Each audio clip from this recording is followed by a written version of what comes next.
കിച്ചൂട്ടാ കുഞ്ഞേ. കിച്ചൂട്ടനത് അവിടെ ഇങ്ങനെ കഠിന പ്രയത്നത്തിലാണ് കേട്ടോ. കണ്ടില്ലേ, കാലൊക്കെ പൊക്കി തലയൊക്കെ അത് ഇത്രയും പൊക്കിക്കൊണ്ട് വന്നിട്ടുണ്ട് കേട്ടോ. എണീക്കാനുള്ള തത്രപ്പാടിലാണ് അവൻ അല്ലേ. കുഞ്ഞ് എണീറ്റിട്ട് എവിടെ പോവാ? നമ്മുടെ ചക്രക്കുട്ടനെ എവിടേക്കാ പോണേ? കുഞ്ഞേ കുഞ്ഞേ. ബലം പിടിച്ച് പിടിച്ച് പിടിച്ച് പിടിച്ച് തല ഇത്രയും പൊക്കിയിട്ടുണ്ട്. കുറേ നേരം ഇപ്പോൾ ഹോൾഡ് ചെയ്ത് പിടിക്കും കേട്ടോ. ഇങ്ങനെ കുറേ നേരം ഹോൾഡ് ചെയ്തിട്ട് മടുക്കുമ്പോൾ ഒറ്റ കിടക്കൽ വീണ്ടും ഇതന്നെ കേട്ടോ. അപ്പോൾ നല്ല മിടുക്കനായിട്ട് ഇവിടെ ഇരിക്കുന്നുണ്ടേ അല്ലേ കുഞ്ഞ്? കുഞ്ഞ് നല്ല മിടുക്കനല്ലേ?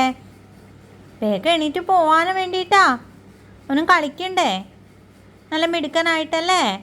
അതിനുവേണ്ടി കുഞ്ഞു ഇവിടെ ഇങ്ങനെ പ്രയത്നിച്ചുകൊണ്ടേയിരിക്കുക. നമ്മുടെ ചക്രക്കുട്ടൻ നല്ല മിടുക്കനാണേ, നല്ല കുഞ്ഞുവാവയാന്നേ. ദേഷ്യം പിടിക്കുന്നുണ്ടാവും വിചാരിച്ച കാര്യം നടക്കാഞ്ഞിട്ട്. കണ്ടില്ലേ അവൻ്റെ മുഖം നോക്കിയേ, ഭയങ്കര ദേഷ്യമാണ്.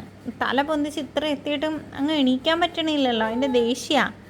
അവിടെ കിടന്ന് ഇനി കുറച്ച് നേരം ഹോൾഡ് ചെയ്തിട്ട് അവിടെ ഇരിക്കും, വീണ്ടും പൊങ്ങും കേട്ടോ.